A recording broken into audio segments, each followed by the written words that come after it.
ನನ್ನ ಹೆಸರು ಚಂದ್ರಶೇಖರ್ ಅಂತ, ಕರ್ನಾಟಕದಿಂದ ಬಳ್ಳಾರಿ ಜಿಲ್ಲೆಯ. ನಾವು ಮುಂಚೆ ಲೇಬರ್ನಿಂದ ಭತ್ತ ನಾಟಿ ಮಾಡಿಸಿ ಬೆಳೆ ಬೆಳೀತಿದ್ವಿ. ಆದರೆ ಈ ಮುಂಬರುವ ದಿನಗಳಲ್ಲಿ ಈಗಲೂ ಲೇಬರ್ಸ್ ಪ್ರಾಬ್ಲಮ್ ಆಗಿರೋದ್ರಿಂದ ನಾವು ಭತ್ತ ನಾಟಿ ಮಾಡುವ ಯಂತ್ರದ ಮೊರೆ ಹೋಗಿದ್ದೇವೆ. ನಾವು ಯೂಟ್ಯೂಬಲ್ಲಿ ವಿಡಿಯೋಸ್ ನೋಡಿ ನಾವು ತಗೊಂಡ್ರೆ ಚೆನ್ನಾಗಿರುತ್ತೆ ಅಂತ ತೆಲಂಗಾಣಕ್ಕೆ ಹೋಗಿ ಡೆಮೋ ನೋಡಿ ವಿಚಾರಿಸಿ ಚೆನ್ನಾಗಿ ಸರ್ವಿಸ್ ಇದೆ ಅಂತ ತಿಳಿದು ಕಂಪನಿಯ ಮಿಷಿನ್ ಅನ್ನು ತೆಗೆದುಕೊಂಡಿದ್ದೇವೆ. ತೆಗೆದುಕೊಂಡ ನಂತರ ನಮಗೂ ಸ್ವಲ್ಪ ಭಯ ಇತ್ತು, ಹೇಗೆ ಬರುತ್ತೋ ಏನೋ. ನಾಟಿ ಮಾಡಿದ 40 ದಿನಗಳವರೆಗೂ ತುಂಬಾ ಭಯದಲ್ಲಿದ್ವಿ. ನಂತರ ಬೆಳೆ ಬೆಳೆ ಚೆನ್ನಾಗಿ ಬಂತು. ಆದ್ಮೇಲೆ ಧೈರ್ಯ ಬಂತು, ನಮ್ಗೆ ಚೆನ್ನಾಗಿ ಬರ್ತಾ ಇದೆ ಮಿಷಿನ್ ಇಂದ ಹಾಕಿರೋ ಬೆಳೆ ಅಂತಂದು.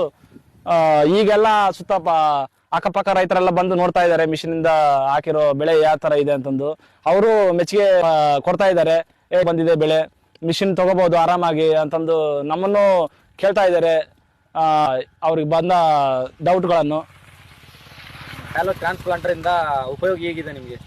ಚೆನ್ನಾಗಿದೆ ಸರ್, ಸರ್ವಿಸು ಚೆನ್ನಾಗಿದೆ. ಮತ್ತೆ ಟ್ರಾನ್ಸ್ಪ್ಲಾಂಟ್ ಹಾಕಿದ್ಮೇಲೆ ಲೈನ್ ಪ್ರಕಾರ ಹಾಕಿರೋದ್ರಿಂದ ಸೂರ್ಯಕಿರಣ ಮತ್ತು ಗಾಳಿ ಆಡೋದ್ರಿಂದ ರೋಗ ಕಡಿಮೆ ಬರ್ತಾ ಇದೆ. ಆಮೇಲೆ ಗೊಬ್ಬರನೂ ಕಡಿಮೆ ಹಾಕಿದೀವಿ. ಇದರಿಂದ ಟೈಮು ಸೇವ್ ಆಗುತ್ತೆ, ದುಡ್ಡು ಸೇವ್ ಆಗುತ್ತೆ, ಶ್ರಮನೂ ಸೇವ್ ಆಗುತ್ತೆ.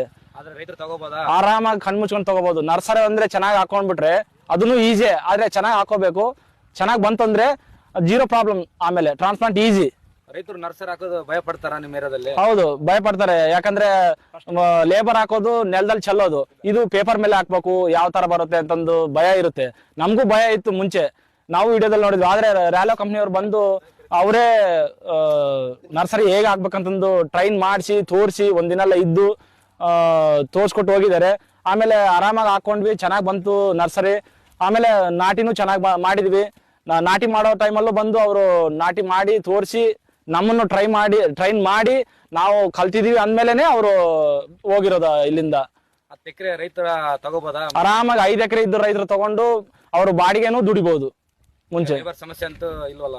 ಲೇಬರ್ ಸಮಸ್ಯೆ ಇದೆ, ಅದರಿಂದನೇ ಟ್ರಾನ್ಸ್ಪ್ಲಾಂಟರ್ ತಗೊಂಡಿರೋದು. ಆದ್ರೆ ಮಿಷಿನ್ ತಗೊಂಡ್ರೆ ಒಬ್ಬ ಆಪರೇಟ್ ಮಾಡೋದಕ್ಕೆ ಇಬ್ರು ಸಸಿ ಕೊಡೋದಕ್ಕಿದ್ರೆ ಸಾಕು. ಆರಾಮಾಗಿ ದಿನಕ್ಕೆ 3 ರಿಂದ 3.5 ಎಕರೆ ಆರಾಮಾಗಿ ಹಚ್ಕೋಬಹುದು. ನಿಮ್ಗೆ ಏನಾದ್ರು ರೈತರು ಕೇಳಿದ್ರ ನಮ್ದು? ಹೌದು ಕೇಳಿದ್ರು. ಆದ್ರೆ ನಾವು ನಮ್ಮ ಹತ್ರ ನರ್ಸರಿ ಇದ್ದಿಲ್ಲ, ಆದ್ರಿಂದ ಬೇರೆಯವ್ರಿಗೆ ಹಾಕೋಕ್ಕಾಗ್ಲಿಲ್ಲ. ಮುಂದಿನ ದಿನಗಳಲ್ಲಿ ಮುಂದಿನ ಬೆಳೆಯಲ್ಲಿ ನಾವು ಬೇರೆಯವರು ಕೇಳಿದ್ದಾರೆ, ಮುಂಚೆನೆ ನರ್ಸರಿ ಹಾಕೊಂಡು ಅವ್ರಿಗೂ ಟ್ರಾನ್ಸ್ಪ್ಲಾಂಟ್ ಮಾಡ್ಬೇಕಂತಂದು ಅನ್ಕೊಂಡಿದೀವಿ. ಬೆಸ್ಟ್ ರೈಲು ಮುಂದಿನ ದಿನಗಳಲ್ಲಿ ಮನುಷ್ಯರ ಕೊರತೆಯಿಂದ ಇರೋದ್ರಿಂದ